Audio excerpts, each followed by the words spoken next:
Hello everyone, welcome back to my YouTube channel, British Illiterate. Children, in earlier two parts of determiners, we have come to know one about the definition, classification, and the differences between determiners and adjectives. Second part, I told you about the possessive determiners. And in third part that I'm going to start today, I will tell you two important parts of that. One is demonstrative determinants, and next one will be articles. The most important part of determiners, for which determiners are actually known, that will be quantifiers, and it will come in another video. So let's start today's classes. The part third. I told you about demonstrative.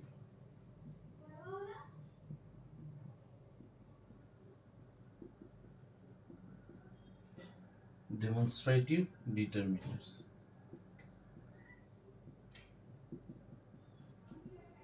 Right? See, what are demonstrative determiners? The definition for this part specially doesn't matter. If anybody would ask you, if anyone questions you for the definition of determiners, खास करके इस part को लेकर जो demonstrative determiners की बातें करी जाए, actually it doesn't do so many things. It used to demonstrate nouns in form of adjectives. Okay? बहुत ज़्यादा इसमें डेफिनेशन के तौर पर हमें कुछ नहीं बताना है, ना ही आपको बहुत मेहनत करने हैं इसमें. बस ये चीज़ें सीखनी है कि ये नाउन को डेमोन्स्ट्रेट करते हैं. राइट? नाउन को ये क्या करते हैं? डेमोन्स्ट्रेट करते हैं. डेमोन्स्ट्रेटिव डिटर्मिनर्स जानने से पहले मैं आपको बता दूं कि डेमोन्स्ट्रेटिव वर्ड्स आपने दो बार सुने होंगे. राइट? डेमोन्स्ट्रेटिव प्रोनाउन और डेमोन्स्ट्रेटिव एडजेक्टिव्स दो बार आप सुने होंगे. मैं जो कह रहा हूं उसे ध्यान से समझिएगा. एक आप सुने होंगे डेमोन्स्ट्रेटिव प्रोनाउंस और दूसरा सुने होंगे demonstrative adjectives. Most important part जो आपको जानने, एक एग्जाम्पल के थ्रू मैं आपको समझाता हूं. अगर आप उसे समझ सकें तो आपके लिए चैप्टर बहुत आसान हो जाएगी.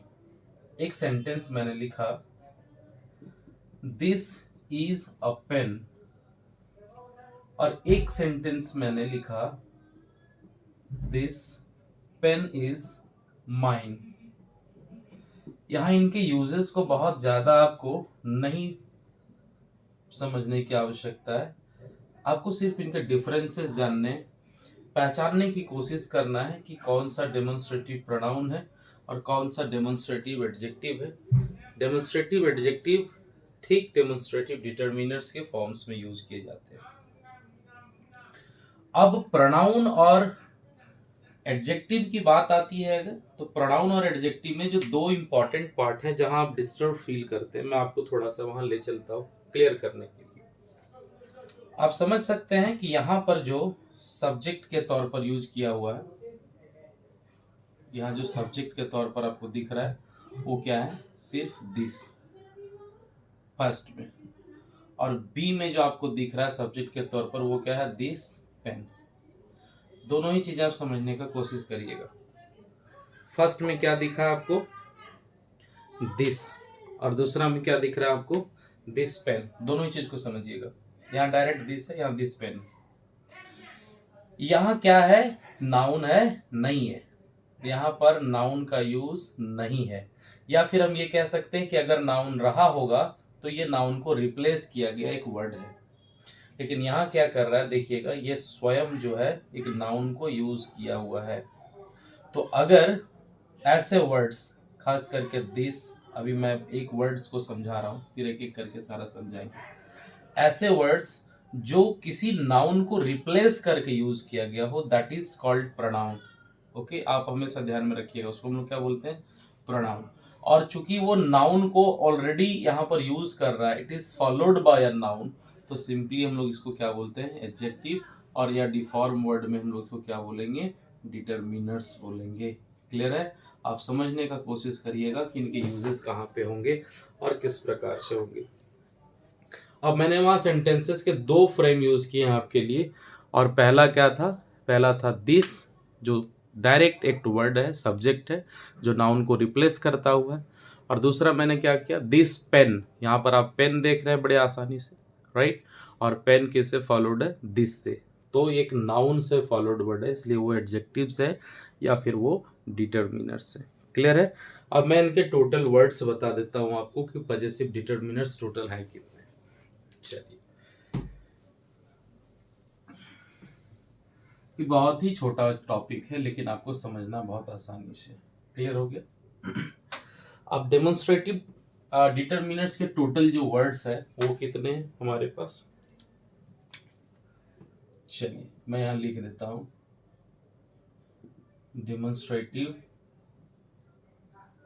Words of determiners. Okay, first ध्यान रखिएगा आप लोग, this,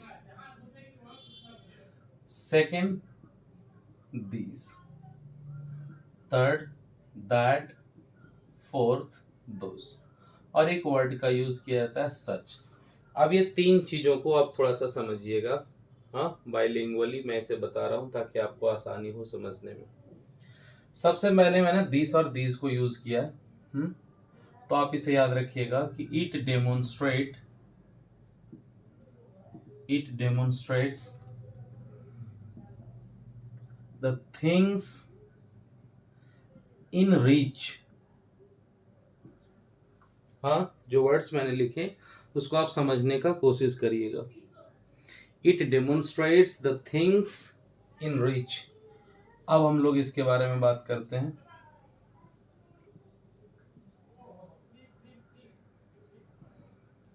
it demonstrates the things of distant. हाँ, और ये ध्यान रखिएगा, हम लोग सिंपल बात करेंगे। It demonstrates the things of certainty, right. तीनों चीजों को आप लोग याद रखिएगा। वैसे इसके कोई खास डेफिनेशन नहीं होते हैं, बट आपको समझना यहाँ से है कुछ। हाँ, 1, 2 और 3।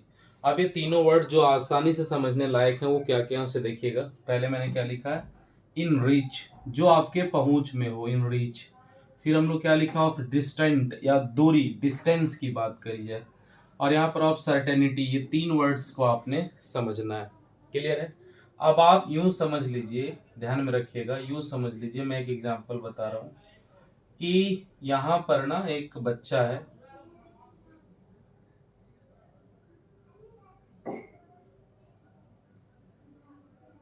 हाँ एक बच्चा है, और इसके नजर में यहाँ पर एक घर बना हुआ है। क्लियर है? एक घर यहाँ बना हुआ है और एक दूसरा भी घर बना हुआ है जो यहाँ पर है। थोड़ा समझने की कोशिश करिएगा आप लोग। तो एक देखिए, हम लोग इसके नजर में यहाँ पर कहें एक घर यहाँ है और एक घर यहाँ पर है। क्लियर हो गया? दो डिस्टेंट में दो हाउस बने हुए। अब एक सबसे बड़ी बात कि अगर हम डिस्टेंस की बात करते हैं तो ये दोनों में से जो नजदीक होंगे, जो दोनों में से नजदीक होंगे, उनको वो इंट्रोड्यूस करने के लिए दिस का यूज करेंगे, और जो थोड़ा डिस्टेंस उनका दूरी पर होगा उनको वो, यानी कि वो उनको डेमोन्स्ट्रेट करने के लिए क्या करेंगे, दैट का यूज करेंगे। अब इसे दो तरीके से आप समझिएगा, क्लियर है।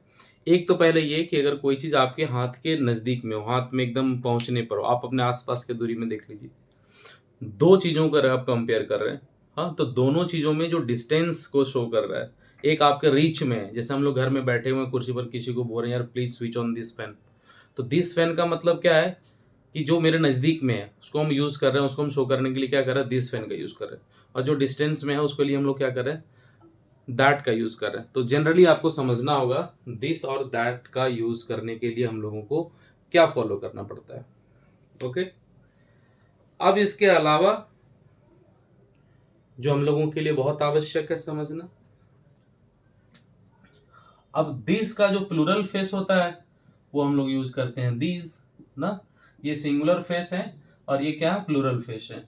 ठीक उसी तरह से दैट का जो प्लूरल फेस है वहां पर क्या हो जाता है, दोज हो जाते हैं।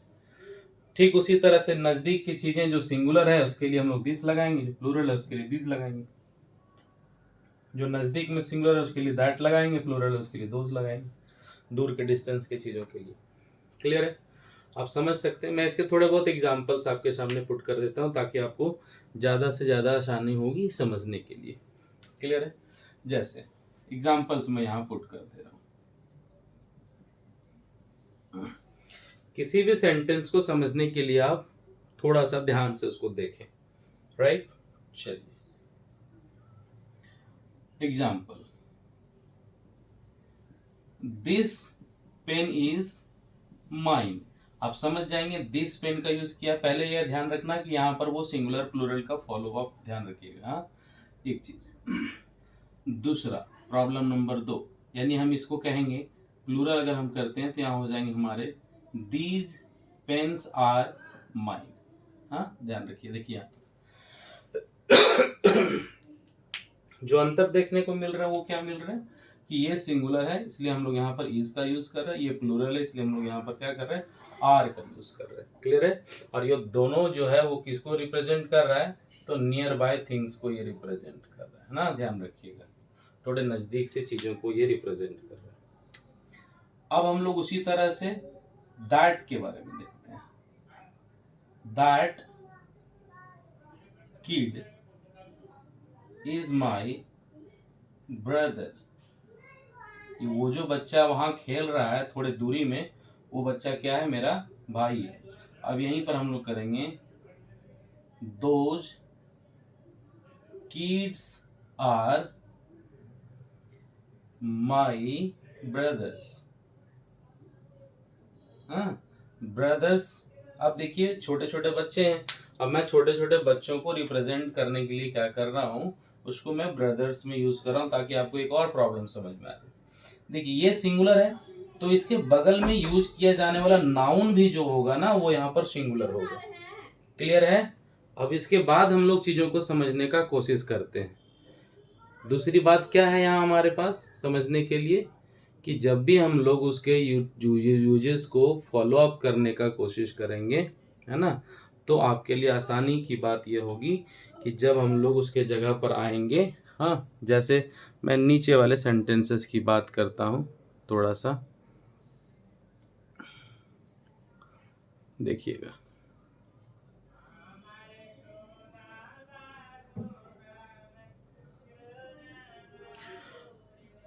D number sentence, these kids are my brothers.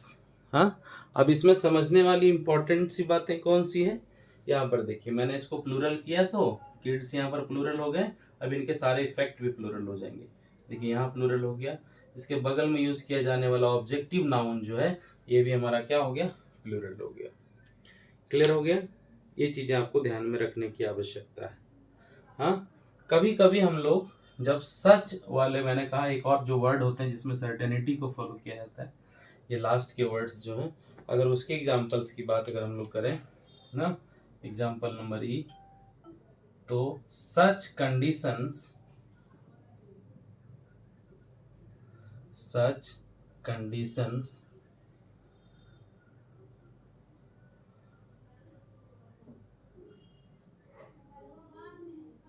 Are generally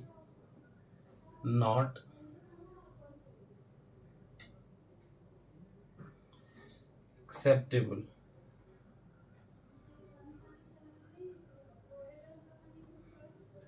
acceptable यानी जो ऐसी परिस्थिति है ना, वो जनरली उसे क्या होता है, एक्सेप्ट नहीं करने के योग्य होता है। तो आप देखिएगा यहाँ पर जो मैंने सेंटेंस का यूज किया, सच कंडीशंस, ये क्या हो गए, आर हो गए ना। हम लोग कभी कभी यूज करते हैं कि I don't like such bad news. हाँ, देखिए यहाँ पर सच है, इसके बगल में हम लोगों के क्या यूज किया, वहां पर नाउ यूज किया। तो इतने ही हैं हमारे डेमोन्स्ट्रेटिव डिटरमिनर्स। क्लियर हो गए, और ये डेमोन्स्ट्रेटिव डिटरमिनर्स हो गए। अब डेमोन्स्ट्रेटिव डिटरमिनर्स आपको समझ में आ गया होगा, उम्मीद है। और इस डेमोन्स्ट्रेटिव डिटरमिनर्स या डेमोन्स्ट्रेटिव एडजेक्टिव्स को समझने के बाद हम लोग बात करेंगे आर्टिकल के। क्लियर, चलिए देखते हैं आर्टिकल्स।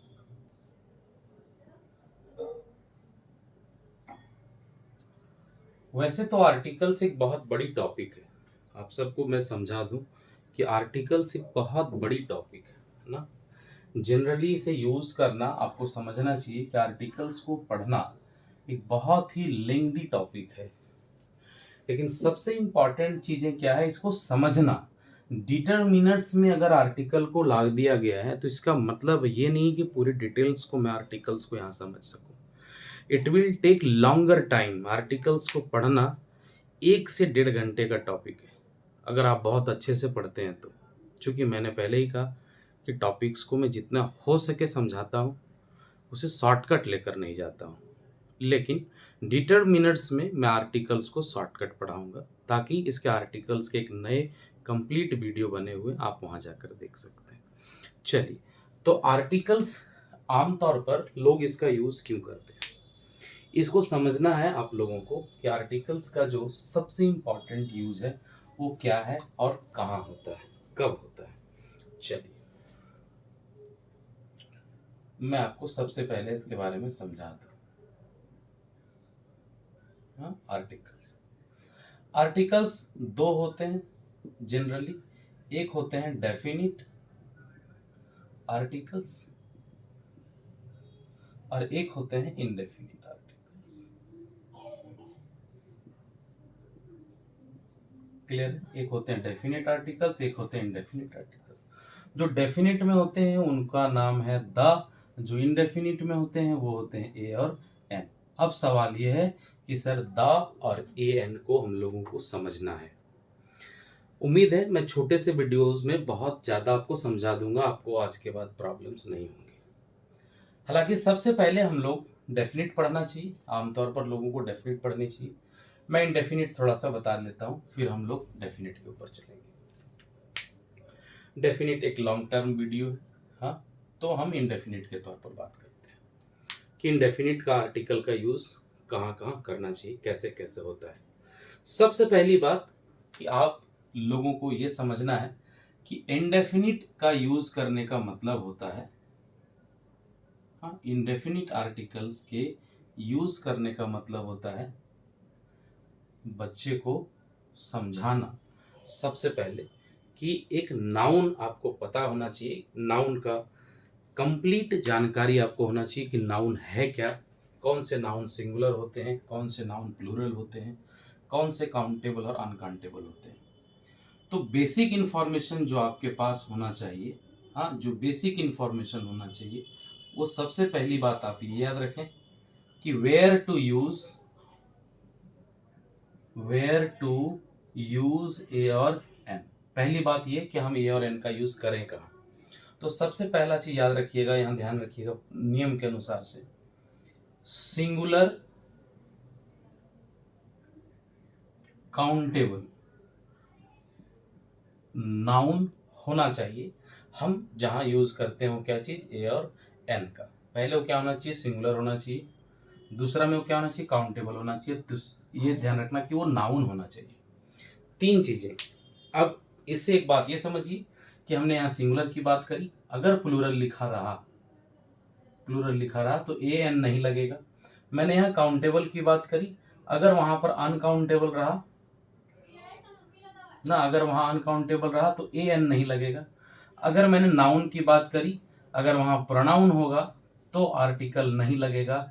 अगर वहां एडजेक्टिव होगा तो भी आर्टिकल नहीं लगेगा। या अदर पार्ट्स ऑफ स्पीच होंगे, अदर पार्ट्स ऑफ स्पीच होंगे तब भी आर्टिकल नहीं लगेगा। पहला चीज तो आपको यह समझना है, सबसे इंपॉर्टेंट बात ये जानना है, सिंगुलर काउंटेबल नाउन, ये तीन वर्ड आप याद रखिएगा। पहला सिंगुलर, दूसरा काउंटेबल, तीसरा नाउन होना चाहिए। और दूसरा क्या याद रखना है? दूसरा याद रखना है प्रोनाउंसिएशन ना, तीसरा याद रखना है आपको प्रोनाउंसिएशन। हालांकि ये मैंने एक ही बताया था, पर इसमें 3 पॉइंट है, इसलिए मैंने इसको अलग से काउंट कर लिया। अब दूसरा सेकंड पॉइंट में है pronunciation. Pronunciation of the words याद रखेंगे आप लोग। हाँ, pronunciation of the words, words जो है उनके हिंदी प्रोनाउंसिएशन पर आपको बहुत ज्यादा ध्यान रखना है। फॉर एग्जाम्पल, अगर मैं लिखता हूं पेन ना, और अगर मैं लिखता हूं ऑनेस्ट, ये दोनों चीजें आप समझिएगा। तो सबसे पहले अगर हम इसको प्रोनाउंसिएट करते हैं तो पेन ऐसे कुछ प्रोनाउंसिएट होता है, और ऑनेस्ट करते हैं तो कुछ ऐसा प्रोनाउंसिएट होता है ना। आप समझिएगा कि मेरा यहाँ कहने का मतलब प्रोनाउंसिएशन से क्या है। तो आप लोगों को पता है कि जब हम लोग प्रोनाउंसिएशन की बात करते हैं तो एक पहला हिंदी का आता है स्वर वर्ण ना, इसे हम लोग अपनी भाषा में वॉवेल भी बोलते हैं। पहले तो आप ये चीज बच्चे को क्लियर कर दें, या आप सबको ध्यान रखना चाहिए कि स्वर वर्ण की बात आते ही हम बच्चे लोग, हमारे दिमाग में आने लगता है, या हम बचपन से पढ़े हैं कि सर वॉवेल का मतलब कहीं ए ई आई वो और यू तो नहीं है। हम लोग देखते हैं डायरेक्ट, जैसे हम लोग कहीं भी देख लिए यूनिवर्सिटी लिखा हुआ है ना, हमने कहीं देख लिया यूनिवर्सिटी लिखा हुआ है, तो हमारे दिमाग में चलने लगा कि सर यहाँ पर तो यू लिखा हुआ था, हम लोग डायरेक्ट क्या लगा देते हैं, एन लगा देते हैं। ये सबसे पहला बात हमारा गलत हो जाता है। तो हमको करना क्या होगा, ध्यान रखिएगा, हमको इस वॉवेल से कोई मतलब नहीं है, याद रखिएगा, हमको उस वॉवेल से कोई मतलब नहीं है। फिर हमें करना क्या है, हमें समझना क्या है ना, एक चीज को आप ध्यान से रखिएगा, मैं आपको क्लियर बता दे रहा हूं। सबसे इंपॉर्टेंट बात कि इसे प्रोनाउंसिएशन करने के बाद आपको देखना है अ आ हर्षई दीर्घई हर्षऊ दीर्घऊ ए आई ओ औ अंग और आ, ऐसे होते हैं। अब इसमें समझिएगा कि इस इन सारे वर्ड्स को हम लोग क्या बोलते हैं, स्वर वर्ण बोलते हैं, या फिर हम लोग इसे ही अपनी भाषा में इंग्लिश में एक वॉवेल साउंड भी बोलते हैं, हिंदी वॉवेल साउंड। तो जब आपके वर्ड्स के प्रोनाउंसिएशन कुछ इसमें से कोई भी आ जाए, यहां से यहां तक कोई भी आए, तो हम लोगों को वहां लगाना क्या है, एन लगाना है। जैसे अभी हम लोगों ने देखा यूनिवर्सिटी, तो यूनिवर्सिटी को अगर हम प्रोनाउंसिएट करें, देखिए तो यहाँ पर तो यूनी, सबसे पहला हमारा वर्ड क्या आ गया, यू। अब इसमें दूसरा वर्ड पहले हम लोग क्लियर कर लेते हैं, व्यंजन ना। तो व्यंजन किसको बोलते हैं, पूरा का खा गा, फिर चा छा, फिर टा ठा डा, फिर ता था, फिर पा फा, अंतस्य रा ला वा, पूरा एकदम लास्ट तक। यानी इसमें से कोई आ जाए प्रोनाउंसिएशन का बिगिनिंग वर्ड तो क्या होगा, ए होगा। अब ये दोनों ही समझिएगा, आपके लिए क्लियर हो जाएंगे, समझना आपके लिए आसान हो जाएगा। पहला हम लोग क्या सीखेंगे, सिंगुलर काउंटेबल और नाउन होना चाहिए, अगर वो नहीं रहा तो लगेगा नहीं। और दूसरा ये समझिएगा कि इसमें से आपको ध्यान देना है प्रोनाउंसिएशन के बारे में। क्लियर है? प्रोनाउंसिएशन पर आपको खास ख्याल रखना है। जैसे मैं यहाँ पर अभी 2-3 एग्जांपल दे देता हूं ताकि आपको समझने में थोड़ी आसानी हो जाए। क्लियर है? सबसे ज्यादा आपको यहाँ पर ध्यान देना है। अब जहां तक की बात मैंने करी प्रोनाउंसिएशन की, तो सबसे पहला चीज अगर मैं कहूं अम्ब्रेला, राइट, यहां फील करना, और एक मैंने कहा यूनिवर्सिटी। अब ये दो वर्ड है ना, हमारे दोनों वर्ड्स को ही हम लोग पहले ध्यान से देख लेते हैं। हमारे सामने दो वर्ड है, अब दोनों को हम प्रोनाउंसिएट करके देख लेते हैं। इसको हम पढ़ते हैं यू, ये भी इंग्लिश का वॉवेल है, ये भी वॉवेल है, लेकिन हम इसको जब हिंदी में पढ़ रहे हैं तो ये हमारा अम्ब्रेला कुछ ऐसे लिखा रहा है, यहाँ पर अ पहला को देखिए, और ये यूनिवर्सिटी हम जब लिख रहे हैं तो पहला यू अन्यंतस्य ऐसे लिखा रहा है, दोनों में अ का फर्क है। यानी ये जो है स्वर वर्ण है, इसलिए हम लोग यहाँ एन लगाएंगे, ये जो है वो व्यंजन वर्ण है यानी कि कॉन्सोनेंट, इसलिए हम लोग यहाँ क्या लगाएंगे, ए लगाएंगे। क्लियर हो गया? आपको समझ में आ गया? तो उम्मीद है आपका ए और एन क्लियर हो गया होगा। हाँ, कुछ कुछ चीजें देखिए, मैंने पहले ही कहा कि कुछ कुछ चीजें आपको समझनी चाहिए। सबसे पहली बात की ये ए कहाँ लगता है कहाँ नहीं लगता है, तो इसके पूरे डिटेल्स हम लोग पढ़ेंगे कहाँ पर, आर्टिकल्स के यूजेस में। हाँ, आप उसमें पूरी कंप्लीट वीडियो दी गई है और बहुत डिटेल्स में दी गई है, आप उसे पढ़ सकते हैं, वहां से समझ में आ जाएंगे। तो ये ए और एन के यूजेस थे, कुछ कुछ समझ में आ गया। हाँ, अब एक इसमें बहुत कंफ्यूजन वाली बात क्या है, जो बहुत सारे लोग अभी तक इसमें डाउट में रहते हैं। मैं थोड़े बहुत इसके एग्जाम्पल के थ्रू चलता हूँ ताकि आप सबको क्लियर हो जाए। चलिए एग्जाम्पल क्या मैं समझाना चाह रहा हूँ, देखिए। अब सवाल है कि सर ऑनेस्ट लिखा हुआ है और यहाँ पर हमको आर्टिकल लगाने हैं, यहाँ क्या लगेगा। हम अभी चलेंगे ए एन और जीरो आर्टिकल की बात करेंगे, सिर्फ ये तीन में से क्या लगेगा। तो आपकी नजर में सबसे पहला बात आएगा क्या कि सर ए तो लगेगा कि नहीं, क्योंकि हम इसको प्रोनाउंसिएट जब कर रहे हैं तो हमारा प्रोनाउंसिएशन आ रहा है ऑनेस्ट, यानी कि ओ आ रहा है। अब ओ का मतलब क्या हो गया, हिंदी का वोवेल यानी कि स्वर वर्ण हो गया, तो सर हमारा यहाँ पर ये यूज होगा नहीं। अब बच गया क्या, एन, तो हम लोग तुरंत फटाक से यहाँ क्या करेंगे, एन कर देंगे।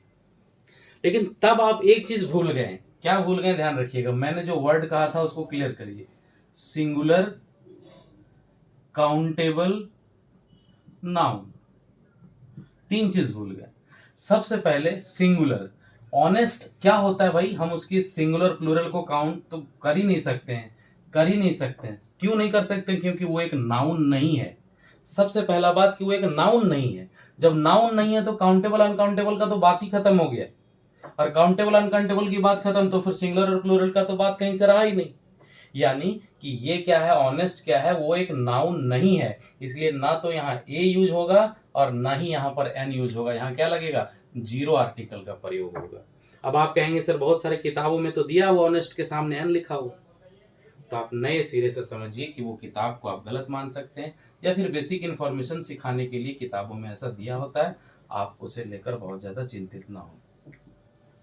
अब लिखा ऑनेस्ट बॉयज और फिर मैंने लिख दिया एक जगह ऑनेस्ट बॉय, दो चीजें आप ध्यान रखिएगा। क्लियर है। अब आप यहां से समझ सकते हैं कि सर हमें दोनों जगह यहां पर फिल करने के लिए दिया हुआ। अब इसे आप बहुत क्लियरली करिए कि देखिए सर, ऑनेस्ट अब हमारा एडजेक्टिव बन गया, लेकिन हमारा बगल में देखिए नाउन फॉलो कर रहा है, तो adjective followed by a noun, यहां पर मैं इसको लिख देता हूं ताकि आपको समझने में दिक्कत ना हो। Adjectives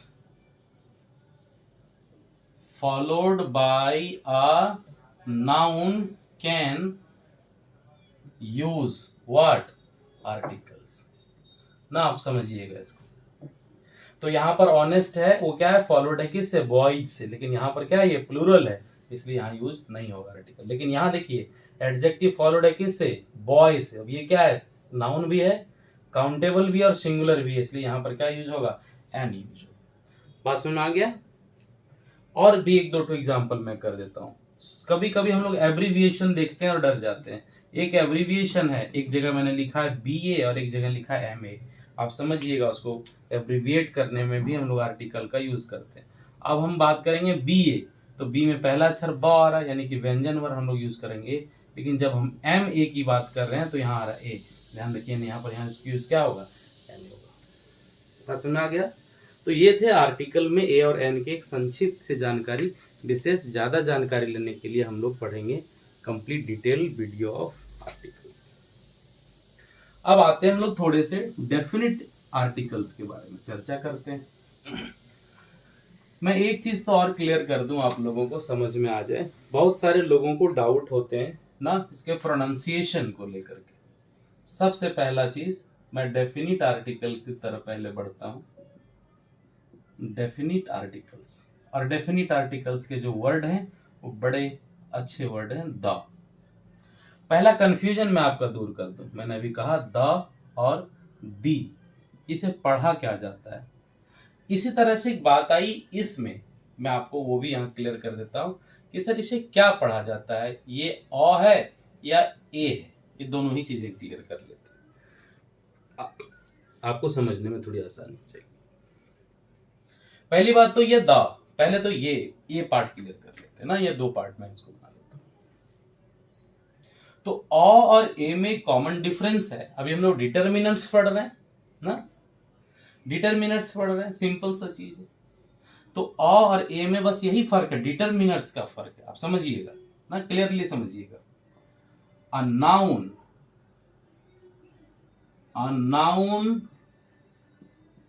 followed by a determiner will be pronunciate what? A. जैसे example, this is a pen, ये क्या पढ़ाएगा अ। लेकिन यहां पर आ जाइएगा, a direct use of noun, हाँ ध्यान रखिएगा, डायरेक्ट यूज ऑफ नाउन को हम लोग क्या पढ़ेंगे? ए पढ़ेंगे। जैसे a pen is kept on my table. अब इसे अगर कोई पढ़ते हैं अ पेन तो ये गलत पढ़ा जाता है, ये पढ़ाता है क्या? ए पेन। अब इसको समझिएगा, which is followed by, simple, which is directly followed by. अब सवाल ये आएगा कि सर क्या यहाँ पर ये डिटरमिनर वर्ड से फॉलोड है? सिंपल, ध्यान में रखिएगा, डिटरमिनर वर्ड से फॉलोड है। मैं यहाँ पर थोड़ा मिस्टेक कर रहा हूँ, ये भी नाउन जो है वो कहीं ना कहीं डिटरमिनर वर्ड से क्या है? फॉलोड है। तो ये भी पढ़ाएगा क्या? अ। तो जो जहां डिटरमिनर जिस सेंटेंस में यूज नहीं होता हो, जहां पर डिटरमिनर का यूज नहीं होता हो, हम लोग उससे सेंटेंस को समझते हैं, उसको हम लोग बाय यूज पढ़ते हैं ए, और बाकी को पढ़ते हैं अ। अब आ जाते हैं द और दी में। द और दी के डिफरेंसेस में कर दो। द वैसे पढ़ा जाता है, ऐसे मान लीजिए यहाँ पर लिखा हुआ गंगा और यहाँ पर लिखा हुआ एलिफेंट ना, आप समझिएगा। तो गंगा पहला अक्षर देखिए जी, यानी कि पहला अक्षर क्या हमारा? कॉन्सोनेंट है ना। तो पहला अक्षर कॉन्सोनेंट है, इसलिए हम लोग इसको क्या पढ़ेंगे? अगर इसके पहले आएगा द तो ये पढ़ाएगा एक्चुअल में द। लेकिन अगर एलिफेंट के पहले यहाँ लिखा रहा तो इसके पहले अक्षर को देखिए क्या है? ये है वॉवेल, इसलिए हम लोग इसको क्या पढ़ेंगे? इसको पढ़ेंगे दी। बात समझ में आ गया यहाँ तक? तो ये थोड़े बहुत यूजेस आपको सबसे पहले समझने हैं पढ़ने के लिए, कि सर इसे हम पढ़ेंगे कैसे, ये ज्यादातर आपका क्लियर होना चाहिए। यहाँ तक क्लियर हो गया? चलिए अब हम लोग आगे देखते हैं यूजेस ऑफ द।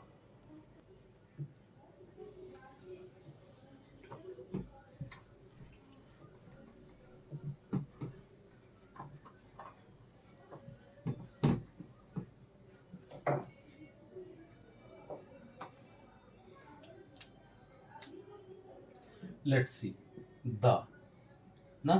अब ये वर्ड अपने आप में काफी है आपको समझने के लिए, ये आपको समझना ही है और ये काफी है समझने के लिए। मैं सबसे पहले आपको बता दूं इसका सबसे स्पेसिफिक फीचर क्या है। इसका एक स्पेसिफिक फीचर है जो आपको याद रखना है, और स्पेसिफिक फीचर ही इसका यही है कि ये वर्ड अपने आप में क्या है? स्पेसिफिक है। स्पेसिफिक है ये, ध्यान रखिएगा, ये वर्ड आपको समझना। स्पेसिफिक फीचर इसका यही है कि ये वर्ड स्पेसिफिक। दूसरा चीज याद रखिएगा, पहला तो स्पेसिफिक है, दूसरा कि ये एक प्रकार का एंटीसीडेंट है। अब ये एंटीसीडेंट क्या है मैं आपको वो भी समझाऊंगा। दो चीजें याद रखिएगा आर्टिकल के बारे में। और तीसरा आपको ये याद रखना है कि ये कंडीशनल है। ये तीन वर्ड अगर आप याद रखेंगे ना तो जनरली आपको कभी भी दिक्कत नहीं होगा आर्टिकल में ए और एन पुट करने में, कभी भी आपको दिक्कत नहीं होगा। मैं जनरली तौर पर समझा देता हूं आपको, थोड़ा सा समझिएगा ना। जैसे बहुत सारे एग्जाम्पल्स की हम लोग बात करते हैं, मैं बहुत सारे एग्जाम्पल्स की बात करता हूं जब भी आर्टिकल्स मैंने पढ़ाया है। मैं फिर भी कह रहा हूं डिटेल्स में आप जाएंगे तो आपको ज्यादा अच्छे समझने में आएगा। स्पेसिफिक में और कंडीशंस में एक फर्क में आपको मैं बता देता हूं, ध्यान रखिएगा। जैसे ए और एन, ये क्या रिप्रेजेंट करता है? मैंने अभी कहा थोड़ी देर पहले कि ये करता है रिप्रेजेंट सिंगुलर काउंटेबल नाउन को। और ये कभी कभी इसके साथ अगर हम लोग कंडीशंस में डीपली अगर जब आप जाएंगे मेरे वीडियोस में तो आपको पता चलेगा ये कभी कभी अननोन आइटम्स को भी ये शो करता है, प्रोडक्ट्स को ये यूज करते हैं, ये समझाता है। अननोन या फिर एनी, अब इनके वर्ड्स में अलग अलग यूजेस होते हैं, मैं आपको फिर भी कह रहा हूं, आप वीडियोस में जाएंगे तो समझ में आ जाएगा। अब मैं कहूं अगर यहां पर द की बात है तो द क्या हो गया? द हो गया थोड़े से स्पेसिफिक ना, स्पेसिफिक हो गया। और तीसरा जहां मैंने आर्टिकल में कभी कभी इसको भी कहा, इसका मतलब होता है जनरल वर्ड्स, थिंग्स। आप इनके डिफरेंसेस बात याद रखिएगा, सिर्फ 3 चीजों को याद रखिएगा आर्टिकल को समझने के लिए। 3 चीज जनरली काफी होते हैं। फॉर एग्जाम्पल, अगर मैं इनको सारे वर्ड्स को मैं एग्जाम्पल के तौर पर पुट करूं तो आप समझिएगा थोड़ा सा। जैसे एक वर्ड यहां पर लिखा हुआ है ना, एक वर्ड लिखा है, मैंने लिख दिया यहां पर वाटर इज कोल्ड। हाँ, जनरली आप समझिएगा, मेरी बातों को क्लियरली एकदम समझिएगा।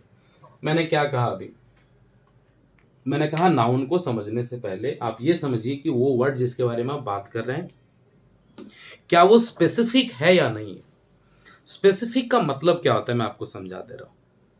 मेरे पास बहुत सारे पेन है, मेरे पास बहुत सारे पेन है, लेकिन मैंने कहा कि वो पेन जो तुम्हारे पॉकेट में है वो मेरे सभी कलमों से अच्छा है, समझिएगा। तो मैंने अपने सारे पेन को साइड करके मैंने किसको स्पेशल बनाया, आपके पेन को, उसको स्पेसिफिक पर। मैंने कहा कि जिस स्टैंड पर आप रोज बस चढ़ते हैं, ध्यान रखिएगा, जिस स्टेशन पर, जिस स्टैंड पर आप रुक करके रोज बस बैठते हैं, वो स्टेशन, वो स्टैंड, बस स्टैंड बहुत खूबसूरत है। तो मैं जनरली उसी बस स्टैंड का बात कर रहा हूँ। जनरली तो बस स्टैंड तो पूरी दुनिया में है, लेकिन मैं बात किसका कर रहा हूँ, उसका कर रहा हूँ जहाँ आप बैठते हैं। क्लियर हो गया। वो बेंच जहाँ आप बैठा करते थे आज भी वहीं रखा रहता है। तो समझिए मैं किस बेंच की बात कर रहा हूँ, वो जो स्पेसिफिक हो गया आपके नज़र में, आपके लिए भी वो यूज होता था। क्लियर हो गया। तो स्पेसिफिक का मतलब होता है कुछ खास होना, किसी खास अमाउंट का बात होना, किसी खास यूनिट का बात होना, किसी स्पेसिफिक थिंग्स का बात करना। क्लियर है, याद रखिएगा, इसे ज्यादा आपको याद रखने की जरूरत नहीं है। अब मैंने कहा यहां पर देखिए वाटर इज कोल्ड, आप सबके दिमाग में है कि सर वाटर, जैसे ही सर ने अभी बात किया क्या कहा, मैंने क्या कहा, ध्यान रखिएगा। पहले इस तीनों वर्ड्स को आप समझिए। ए एन होने के लिए क्या होना चाहिए, उसको एक नाउन होना चाहिए, सिंगुलर और काउंटेबल होना चाहिए। वाटर सिंगुलर और काउंटेबल है नहीं, तो जनरली वाटर के केस में हम लोग ए और एन को फॉलो करेंगे नहीं, हम लोग ये दो चीजों को सीखेंगे, क्योंकि हम ए और एन तो पहले ही सीख चुके हैं। अब ये दो चीजों को ज्यादातर ध्यान रखना, यही दो कंफ्यूजन होते हैं हमारे दिमाग में। सबसे बड़ा कंफ्यूजन है कि सर द लगाएं या ना लगाएं। टीचर कहीं भी कुछ भी, आप थोड़ा सा ध्यान में रखिएगा, आप कहीं भी कुछ भी नहीं लगा सकते हैं। इसको समझना, जैसा वाटर इज कोल्ड, तो क्या ये वाटर जिसकी हम बात कर रहे हैं, ये वाटर क्या यूनिवर्सल है? क्या पूरी दुनिया में जो पाए जाने वाला पानी है सबका सब ठंडा है, या किसी स्पेसिफिक अमाउंट का वाटर जो है वो ठंडा है? देखिए मैं किसका चर्चा कर रहा हूं, दोनों चीज में आप बात करिए, खुद से आपको आंसर मिल जाएगा। क्या यूनिवर्सली पूरा दुनिया का पानी अगर पूरा फ्रीज्ड वाटर है, ठंडा वाटर है, तो ये हम लोग यूज क्या करते हैं? तो क्या है, एक स्पेसिफिक अमाउंट का पानी जो है वो ठंडा है, तो हम लोग यहाँ क्या लगाएंगे, द लगाएंगे। क्यों लगाएंगे? क्योंकि एक स्पेसिफिक पार्ट का हम लोग बात कर रहे हैं ना। मैं आपको धीरे धीरे एक एक करके एक एक एग्जांपल देता हूं, ताकि आप इसके बहुत डीपली चले जाएंगे, आपको ज्यादा से ज्यादा समझ में आ जाएगा। मैंने एक एग्जांपल दिया। हाँ, कई कई बार हम लोगों ने सेंटेंस लिखा कि he is a boy who helped me in in bus. अब देखिए एक सेंटेंस मैंने यहाँ पर लिखा, आपको समझ जाइएगा कि सर कि सेंटेंस को इंग्लिश में, जब हम इंग्लिश में वार्तालाप करते हैं, कन्वर्सेशन करते हैं, तो द का यूज कहाँ होना चाहिए, कहाँ नहीं होना चाहिए ना, ये सबसे ज्यादा आपको पता है। लेकिन फिर भी आप गलती करते हैं, क्यों? क्योंकि हम चीजों में सिर्फ इतना नहीं डिफाइन कर पाते हैं कि कौन सा स्पेसिफिक बात कर रहे हैं और कौन सा डिफाइंड बात कर रहे हैं। देखिए यहाँ पर कह रहा है ना कि ही इज अ बॉय, वो एक लड़का है, ये एक लड़का है। अब वो एक लड़का तो नहीं रहा, आप उसको क्या कर रहे हैं, स्पेसिफिक कर रहे हैं। ये वही लड़का है, मैंने आप बात पे ध्यान रखिएगा, वही लड़का है। यहां देखिए ये क्या लिखा है, एक कनेक्टर वर्ड है। कनेक्टर वर्ड का मतलब क्या होता है, ये दो सेंटेंसेस को जुड़ने वाला वर्ड को हम लोग क्या बोलते हैं, कनेक्टर्स बोलते हैं ना। आप ध्यान रखिएगा, अपने अपने भाषा में अलग अलग वर्ड्स में आप इसे बात करते हैं, कभी कनेक्टर, कभी कंजंक्शन, कभी यूज ऑफ क्लाउज, कभी कुछ कुछ बातें हम लोग करते हैं। तो जब भी इस वर्ड, ऐसा वर्ड लिखा रहे कनेक्टर, उसके ठीक पहले जिस नाउन का यूज किया जाए, वो नाउन कभी भी ए और एन का यूज नहीं कर सकता है। वो हमेशा क्या करेगा, द करेगा। क्यों? क्योंकि ये इस नाउन को क्या बनाता है, स्पेसिफिक बनाता है। आप हमेशा ध्यान में रखिएगा, उसे स्पेसिफिक बनाता है। और दूसरी केस में अभी मैं सेंटेंस को पूरा नहीं किया हूं, कह रहा हूं ही इज अ बॉय, तो यहां हो गया he is the boy who helped me in bus. कौन से बस में मदद किया भाई? क्या वो बस पूरी दुनिया में वो बस चलती है और उस पूरी दुनिया में बस में यही बच्चा मुझे मदद करता है? नहीं। तो ये जब मदद किया होगा तो कोई खास बस रही होगी, तो ये बस को भी हमको स्पेसिफिक करना पड़ेगा, इसलिए हम लोग यहाँ पर भी क्या यूज करेंगे? द। अब आप समझ लीजिएगा, ही is the boy who help me in the bus. ये दोनों ही चीजों को हम लोगों ने क्या कर दिया? स्पेसिफिक कर दिया है। दोनों ही चीजों को हम लोग स्पेसिफिक कर दिए। तो दो बातें आप याद रखिएगा। पहला ये कि जो बातें यूनिवर्स में हो, पूरी दुनिया में हो, वहां पर आर्टिकल नहीं लगेगा। जब वो स्पेशल हो जाए, स्पेसिफिक अमाउंट हो जाए, तब वहां पर लगेगा आर्टिकल, खास करके द। और दूसरी जो हम लोगों ने कहा एक इस यूज में कि अगर कनेक्टर से ठीक पहले हो, उसको हम लोग क्या नाम देते हैं, ध्यान रखिएगा, उसी को हम लोग एंटीसीडेंट बोलते हैं। क्लियर है? तो जब एंटीसीडेंट हो तो हम लोग हमेशा द का यूज करेंगे। और दूसरा चीज क्या बोला मैंने, कि अगर वो स्पेसिफिक हो तो भी हम लोग क्या करेंगे? द का यूज करेंगे। तो बेसिक तौर पर ये समझिएगा, और बहुत सारे यूजेस में मैं डायरेक्ट द के साथ आऊंगा अगले वीडियोस में। मैं अगले वीडियोस की बात इसलिए कर रहा हूँ क्योंकि आर्टिकल के ऊपर एक डिटेल्ड वीडियो बन चुका ऑलरेडी, आप उसे देखें और बहुत से प्रैक्टिसेस कर, आप उनके ऊपर जितने प्रैक्टिस सेट्स बनाएंगे आपके डाउट्स क्लियर हो जाएंगे। और अगर आपके डाउट्स कहीं क्लियर नहीं होते तो आप मुझसे बेहिचक पूछें, क्लासेस करते रहें, कंटिन्यू करें, आपके सारे डाउट्स क्लियर होंगे। मिलते हैं नेक्स्ट वीडियो में, last of determiners, that will be quantifiers. Thank you.